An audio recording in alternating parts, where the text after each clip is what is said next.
जैसे तो 17 का भी डाटा इसमें आने लग गया, देखो यहाँ पर कंपोनेंट नेम आ गया, सब कुछ आने लग गया, ठीक है। और 16 प्रो मैक्स का, तो 16 प्रो मैक्स का स्कीमेटिक, 16 प्रो और प्रो मैक्स का स्कीमेटिक भी आ गया। और स्कीमेटिक अगर आपके पास है तो जैसे ये सॉल्यूशंस मैंने बना रखे हैं, ऐसे सॉल्यूशंस आप खुद भी बना सकते हैं, ठीक है। थोड़ा मेहनत होता है बट ये बनाए जा सकते हैं ऐसे डायग्राम, ठीक है। तो कैसे बनाना है, आप लोगों को सबसे पहले क्या करना है, बैटरी कनेक्टेड ढूंढना है। तो यहाँ पर हम लोग क्या करेंगे, बैटरी कनेक्टेड ढूंढेंगे सबसे पहले।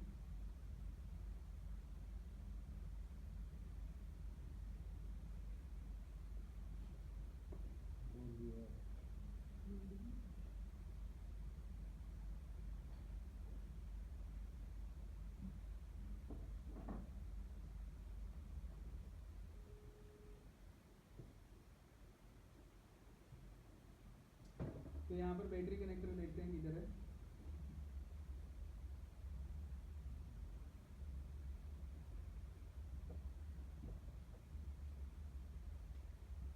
यहाँ पर ये वाला बैटरी कनेक्टर हमारे पास में, अब ये जाएगा आपका जिस आईसी में, वो क्या मिलेगा आपको, चार्जिंग आईसी। तो यहाँ पर देखो चार्जिंग आईसी लगी हुई है यहाँ पर, ठीक है। ये दोनों क्या लगी हुई है यहाँ पर, चार्जिंग आईसी। अब चार्जिंग आईसी जो आउटपुट करेगी वोल्टेज, वो आउटपुट आपका VDD मैन के नाम से मिलेगा आपको। तो यहाँ पर देखो कहीं पर VDD मैन दिख जाएगा आपको, VDD, ठीक है। या फिर आप लोग ये भी कर सकते हो, यहाँ पर U42 तो आप स्कीमेटिक में सर्च कर लो सीधा।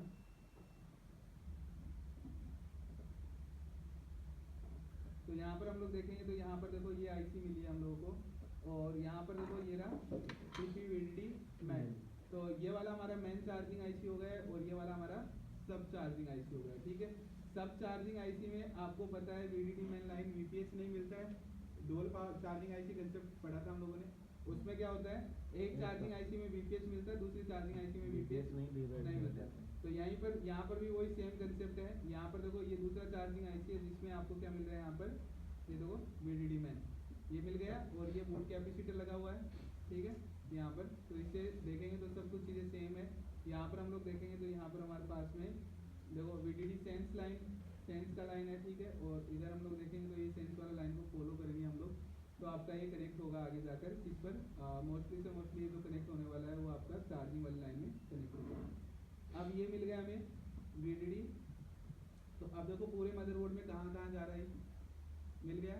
अब क्या करना है आपको, इसके बाद में बूस्ट आईसी देखना है। इसके बाद में क्या मिलेगा आपको, बूस्ट आईसी। तो यहाँ पर बूस्ट सर्च कर दो, बूस्ट नहीं है यहाँ पर कोई भी नाम, ठीक है। तो हम लोग पावर देखते हैं पहले, ये है पावर, देखो इसका तो U33 तो है, इस U33 वाली पावर में जाना आपको यहाँ पर सीधा। चार्जिंग आईसी का तो काम यही है VDD मैन आउटपुट करना। U33 तो है, तो ये हमारे पास में क्या मिला हमारा, पावर। और पावर के ये जो है ये बक सेक्शन आपको पता है, और बक सेक्शन को ऑन करने के लिए कौन सी लाइन चाहिए होती है, पावर आईसी का बक कौन ऑन करता है, VDD VPH लाइन। तो आईफोन में क्या मिलेगा, VDD। तो यहाँ पर हम लोग देखेंगे तो यहाँ पर हमारे पास में, अब ये थोड़ा सा डिफरेंट तरीके से दिखाएंगे आपको, क्योंकि ये दोनों तरफ आपका क्या है, बक आउटपुट कर रहे हैं। देखो इधर भी बक आउटपुट कर रहे हैं, इधर भी बक आउटपुट कर रहे हैं। देखो 9 बक एक साथ में दिखा दिए। तो इधर हम लोग देखेंगे यहाँ पर देखो ये भी कोयल के थ्रू निकल रहा है, ये भी कोयल के थ्रू निकल रहा है, ठीक है। तो ये क्या हो गया, हमारे सारे के सारे बक हो गए। ये इतने बक आईसी आउटपुट करेगी, ठीक है। और इसमें आउट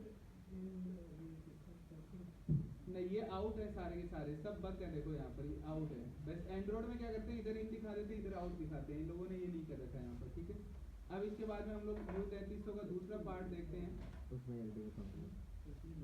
पेज नंबर 1 था, ये 6 पेज की आईसी। अब इसके बाद में नेक्स्ट किया मैंने, नेक्स्ट करने के बाद में यहाँ पर बक है, इससे नेक्स्ट किया। इसके बाद में यहाँ पर देखो आप, यहाँ पर हमारे पास में क्या हो रहा है, देखो बक 9 है ना, ठीक है। तो अब ये यहाँ पर बता रखा आपका, ये क्या है, देखो VDD मैन। अब VDD मैन कौन से बक को ऑन कर रही है, देखो यहाँ पर बक 9 है, बक 12 हो गया, 13 देखो ये नाम दिखा रखे ना बक के, जितने बक थे उधर वो सारे के सारे बक के इनपुट कहाँ दिए हैं, यहाँ पर दिए हैं सारे। तो इनपुट एक जगह दिखा दिया, आउटपुट एक जगह दिखा दिया, और उसके बाद में यहाँ पर कुछ बक और दिए गए हैं जो कि देखो कितना बक तक आ गया है, 13 तक आ गया है। मतलब कितना बक आउटपुट कर रही है आईसी, 13 बक आउटपुट। और बक को इनपुट हमेशा क्या मिलेगा, VDD में, ठीक है। वो हर एक पावर आईसी का कंसेप्ट फिक्स है। इसके बाद में हम लोग देखेंगे यहाँ पर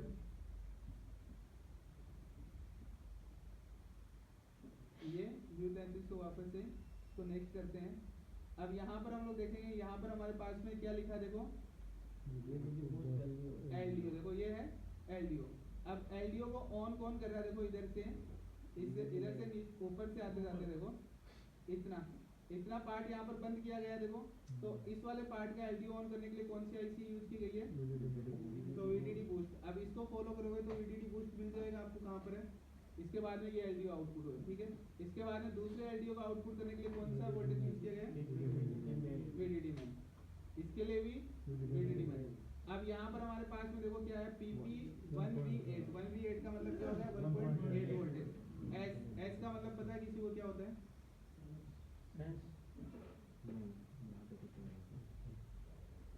S का सर ये इसका पार्ट S का बक है ना। मैंने बोला था यहाँ पर S मिले तो बक और L मिले तो LDO, बक और LDO मैंने बताया था एंड्रॉइड में आप लोगों को ये ठीक है। इसके बाद में ये इसका मतलब समझो ये क्या है, पावर आईसी का बक है, वापस निकल कर LDO सेक्शन में आ रहा है। ये भी पावर आईसी का बक LDO में आ रहा है। यहाँ पर देखेंगे ये भी पावर आईसी के बक क्या है, LDO में आकर ये इतने सारे LDO को ऑन कर रही है। ये सारे के सारे क्या हो गए, इसके LDO पार्ट हो गए।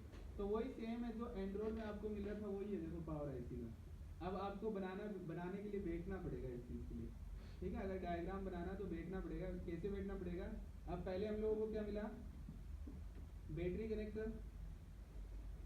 पहले क्या मिला, बैटरी कनेक्टर से क्या आउटपुट हुआ, वीबेट किस में गया, चार्जिंग आईसी में। 2 है तो 2 चार्जिंग आईसी बना दो, ठीक है, दोनों में जाएगा। अब यहाँ से क्या आउटपुट हुआ, VDD में। और VDD में एक तो मेन पावर आईसी में गया और एक किस में गया, बूस्ट आईसी में। और बूस्ट आईसी को ये पावर आईसी इनेबल देगी, तभी ये क्या करेगा, यहाँ से बूस्ट वोल्टेज देगा। जैसे बूस्ट मिला और ये किससे कनेक्ट होगा, ऑन ऑफ स्विच से। ये किससे कनेक्ट होगा अपना, ऑन ऑफ स्विच से, ठीक है। और इसके बाद में यहाँ पर एक क्रिस्टल मिलेगा इसके पास में आपको, ठीक है। क्रिस्टल के बिना पावर आईसी काम नहीं कर सकता। ये हो गया। अब क्या करेगा, ये बक आउटपुट करेगा और बक आउटपुट कर किसको देगा, और LDO भी आउटपुट करेगा। LDO भी किसको देगा, कुछ LDO CPU को देगा। बाकी LDO क्या होते हैं, पूरे मोबाइल को ऑन करने के लिए, टच के लिए, डिस्प्ले के लिए, ग्राफिक, बैकलाइट, सबके लिए जाते हैं वो, ठीक है। अब इसके बाद में क्या होगा हमारे पास में, नेंड। तो ये नेंड जो है, नेंड को ऑन कौन करेगा, पावर। तो नेंड को ऑन करने के लिए पावर 3 वोल्टेज देगा। आप लोग देख सकते हैं तीनों वोल्टेज कौन से पावर से निकल रहे हैं वो। इसके बाद में अब CPU और नेंड आपस में कम्युनिकेशन करेगा। तो यहाँ पर आपको क्या मिलेगा, लॉजिक चिप। तो यहाँ पर HPSL मिलेगा, एक 1.8 वोल्ट मिलेगा जो कि पावर से मिलेगा, और चौथा पिन क्या मिलेगा आपको, ग्राउंड मिलेगा। यही पैटर्न तो है जो मोबाइल में हम लोग अभी यहाँ पर देख रहे थे। ये जो यहाँ पर हम लोग देख रहे हैं ये सेम वो का वही है, ठीक है। तो इसलिए आप लोगों को थोड़ा सा मेहनत करना पड़ेगा। अगर स्कीमेटिक को लेकर बैठते हो तो ये बना सकते हो, ठीक है। मैं तो बोलता हूँ बनाने की जरूरत ही नहीं है, आप तो खाली एक मॉडल को रट लो खाली, ठीक है। एक मॉडल को रट लो, आईफोन के सारे मॉडल में सेम फंक्शन काम होते हैं। एक मॉडल को समझ लो, आईफोन में सारे के सारे मॉडल बिल्कुल सेम वर्किंग पर चलते हैं सारे, कोई पुराने नए से मतलब नहीं है। आप देखो अभी हम लोग यहाँ पर 16 Pro Max में थे और 16 Pro Max में भी यही सेम चीजें मिली जो कि iPhone 7 में मिला था हम लोगों को, ठीक है। तो एक मॉडल को समझ लो, सारे मॉडल अपने आप समझ में आ जाएंगे आईफोन के। कुछ भी चेंजेस नहीं है आईफोन में। आईफोन में खाली चेंजेस क्या होता है, आईफोन को बस ऐसा देखकर थोड़ा सा डर लगता है बस खाली।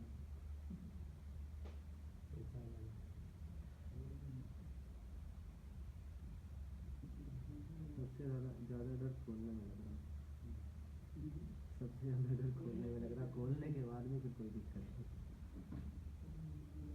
तो खोलने के लिए सर के पास ले आया करो, सर मेरे में चार्ज 200 किलोमीटर आना जाना। तो देखो यहाँ पर सबसे ज़्यादा क्या है, बस कंपोनेंट बिल्कुल पास पास में लगाए जाते हैं, इनकी वजह से प्रॉब्लम्स लगता है कि भाई मदरबोर्ड रिपेयर नहीं कर सकते हम लोग, ठीक है। बट कुछ नहीं है, आईफोन में ज़्यादातर जो शॉर्टिंग मिलते हैं वो कैपेसिटिव शॉर्टिंग मिलते हैं। तो आईफोन का शॉर्टिंग निकालना बहुत आसान है, आईफोन का शॉर्टिंग बहुत इजीली निकल सकता है, ठीक है। अभी एक 12 के में इन्होंने किया ही था, वो उस दिन देखा था आप लोगों ने सबने, कितना आसानी से शॉर्टिंग मिला, देखा हीटिंग यहाँ से हो रहा है, वहीं पर हम लोगों ने क्या किया, पावर वीवीडी मेन तो आसान है, लेकिन अगर 1.8 होगा 0.8 वहाँ तो नहीं, वीडीडी मैन के अलावा खाली शॉर्टिंग मिलेगा तो नेट वाले में मिलेगा, नेट वाले में मिल रहा है तो नेट वाले पर जितना वोल्टेज है उतना इंजेक्ट करो सीधा, कोई दिक्कत नहीं। मतलब अगर 1.8 वोल्ट की लाइन है तो 1.8 इंजेक्ट कर दो, आपको शॉर्टिंग मिल जाएगा। एम्पेयर कितना? एम्पेयर 1.5 या 2 एम्पेयर। थर्मल होगा बस लाइन में शॉर्टिंग नहीं निकालेंगे। बस में नहीं मिलेगा। पावर तो भूल जाओ, पावर में कोई छेड़ रखना तो शॉर्टिंग मिलेगा, नहीं तो पावर का बस और एलडीओ शॉर्ट होते नहीं है। एलडीओ शॉर्ट होते हैं तो ओनली फॉर नेट वाले शॉर्ट होते हुए देखे मैंने आईफोन में, ठीक है। या फिर आपको इसके बाद भी शॉर्टिंग मिला तो फिर वाईफाई सेक्शन में शॉर्टिंग मिलता है, इसके बाद भी अगर शॉर्टिंग मिलता है तो वाईफाई सेक्शन में शॉर्टिंग उससे भी तो डेड हो सकता है। कितना वोल्टेज? वीडीडी मैन जाता है उसमें, वाईफाई सेक्शन में वीडीडी मैन ही जाता है उसमें। तो अगर शॉर्टिंग मिला तो मतलब वाईफाई आईसी खुद शॉर्ट हो सकती है, जैसे यह वाईफाई आईसी है तो वाईफाई आईसी को ऑन होने के लिए वीडीडी मैन वोल्टेज ही जाता है, ठीक है। तो अगर शॉर्टिंग है, आपको लगता है आईसी शॉर्ट है तो आईसी पर रोजिन लगाओ और फिर देखो आईसी कोई कॉर्नर से कहीं से गर्म होगा, और जहाँ से गर्म हो रहा है वहीं से ड्रिल मार डालो उसे, ड्रिल कर दो उसे, ड्रिल करते ही आपको वहाँ पर कंपोनेंट आईफोन में बहुत क्रिस्टल मिलते हैं, क्रिस्टल बहुत हाँ क्रिस्टल बहुत लगे रहते हैं आईफोन में। ये तो पैसे वाला ना, पैसे खर्च करता है, क्रिस्टल फुल लगाता है यहाँ पर। क्रिस्टल का फॉल्ट नहीं मिलेगा आईफोन में ना, क्रिस्टल का प्रॉब्लम नहीं आता आईफोन में। वो कंसेप्ट आईफोन में काम नहीं करेगा कि हिट मार दो और मोबाइल ऑन हो जाएगा। तो एंड्रॉइड में कभी कभी हम लोग हिट मार देते हैं मोबाइल ऑन हो जाता है ना, वो कंसेप्ट आईफोन में बिल्कुल भी काम नहीं करेगा। कभी भी बोर्ड पर हिट मत करना, ऑन नहीं होगा बोर्ड, ठीक है। दूसरी बात ये बढ़िया क्वालिटी का लगाता है, क्रिस्टल भी बढ़िया क्वालिटी का लगाता है। हाँ क्रिस्टल बढ़िया, कैपेसिटर ही हल्के लगाता है, खाली कैपेसिटर ही हल्के लगाता है, वही खराब होते हुए ज़्यादातर मिलते हैं। इसका इंटरनल बोर्ड के जो लाइन रहते हैं उसमें ब्रेक होने की इंटरनल कौन सी? जैसे लेयर के एंड्रॉइड में हिट मारते हैं ना तो ऑन होता है, वो लाइन कैसे काम करने लग जाता है। लाइन नहीं काम करता एंड्रॉइड में क्या रहता है, लाइन ब्रेक हो जाता है तो इंटरनल हम जंपर मार के लगाते हैं फोन ऑन होता है। हाँ तो आईफोन में ऐसा इंटरनली ब्रेक होता है कि नहीं होता है? आईफोन में ब्रेक वैसे नहीं होता है, अगर किसी ने कर दिया हो, स्क्रू लंबा कर दिया हो, ऐसा हो तो होता है। और अगर कभी ऐसा होता है तो आपको यहाँ पर लेयर मिल जाएंगे, तो यहाँ पर मैं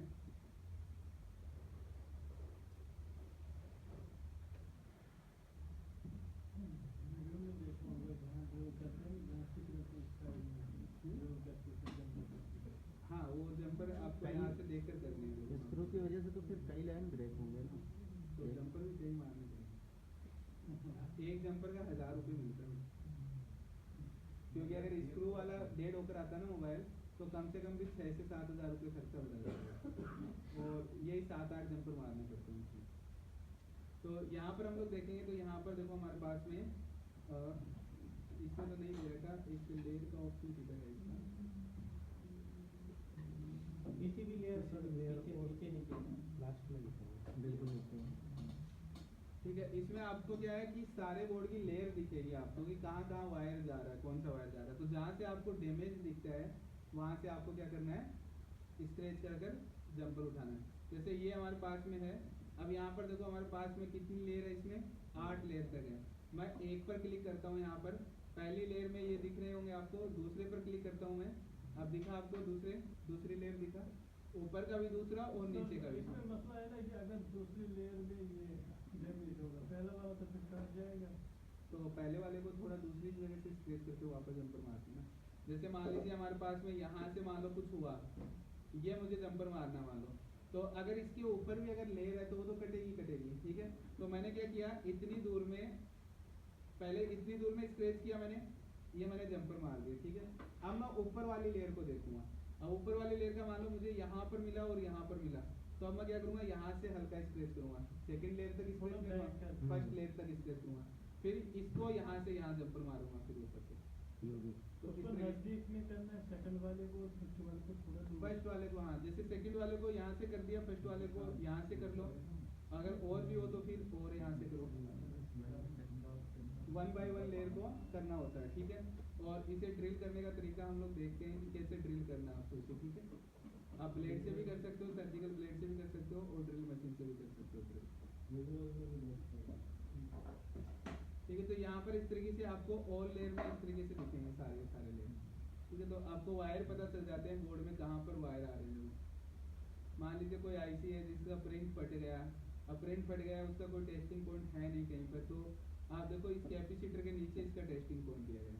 तो कैपेसिटर का फर्स्ट लेयर आपको स्ट्रेच करना पड़ेगा, फिर सेकंड लेयर में आपको यहाँ पर कैपेसिटर के नीचे एक डॉट पॉइंट मिलेगा, यहाँ से आपको जंपर 1/2 1/3 ऐसे भी लिखा हुआ रहता है ऊपर नीचे का।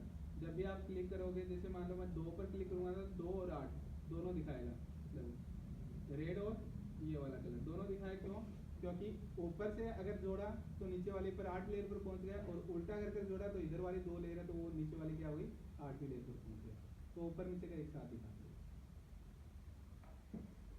जितनी हिम्मत है उतना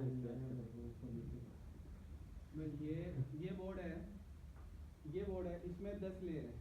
अब ऊपर से आप काउंटिंग करना स्टार्ट करोगे तो नीचे चलते चलते 8वां नंबर आ गया। अब इस बोर्ड को पलट दिया मैंने, तो अब इधर से काउंटिंग करोगे तो वो 8वां नंबर वाला कहाँ से लगा, दूसरे नंबर, दूसरे नंबर वाला कहाँ से लगा, 8वें नंबर पर। तो इसलिए आप 2 पर क्लिक करोगे तो 8 नंबर पर अपने आप क्लिक होगा साथ में, क्योंकि बोर्ड पता नहीं किधर से पकड़ रखा आपने, इधर से पकड़ रखा है, इधर से पकड़ रखा है, इसलिए ये दोनों तरफ से एक साथ में दिखाते हैं। तो आईफोन के लेयर यहाँ से मिल जाते हैं आप लोगों को। आईफोन का लेयर अगर आपके लिए कभी हो जाए तो ये इसका सब्सक्रिप्शन वही 4000 के आसपास होगा या महंगा है ये टूल?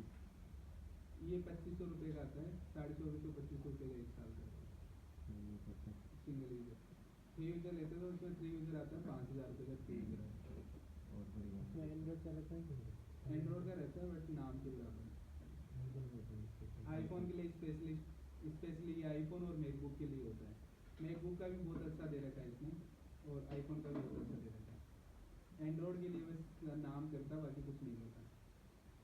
एंड्रॉइड में आप देखेंगे तो एंड्रॉइड में जैसे मान लो कि कोई भी सैमसंग खोल लेते हैं, ए सीरीज खोल लेते हैं। अब यहाँ पर ए सीरीज के मॉडल तो है, बट इस पर मैं क्लिक करता हूँ तो यहाँ पर आपको कुछ मॉडल में मिलेगा। अब जैसे यहाँ पर बिटमैप मिल गया, आपको लेयर भी दे रखा है इसका, तो एंड्रॉइड का यहाँ पर ये लेयर भी दे रखा है। बट आप बिटमैप में देखोगे तो बिटमैप में आपको डायोड वैल्यू नहीं मिलेगा, जो कि बोर्नियो के अंदर मिलता है।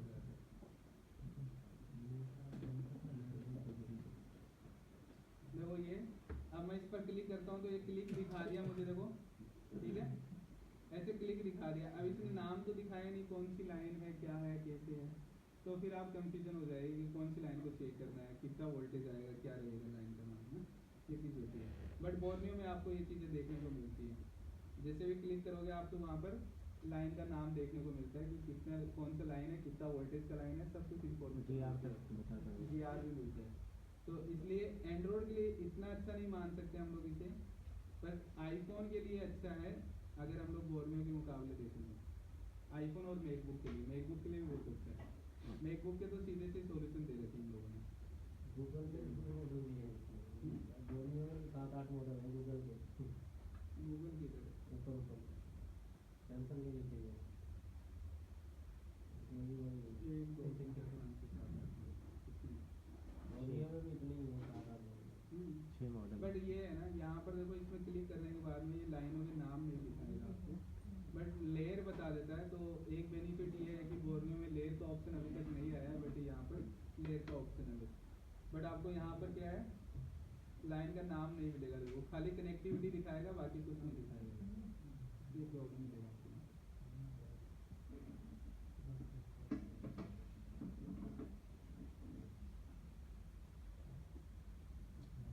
ठीक है, ये क्लियर हो गया आपका। ये मैं आपको ग्रुप में डाल देता हूँ।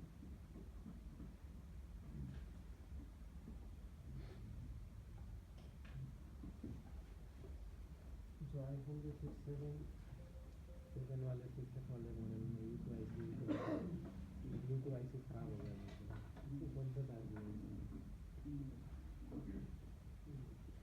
ज़्यादातर खराब हो ही रहता है। चालू में फोन रख दिया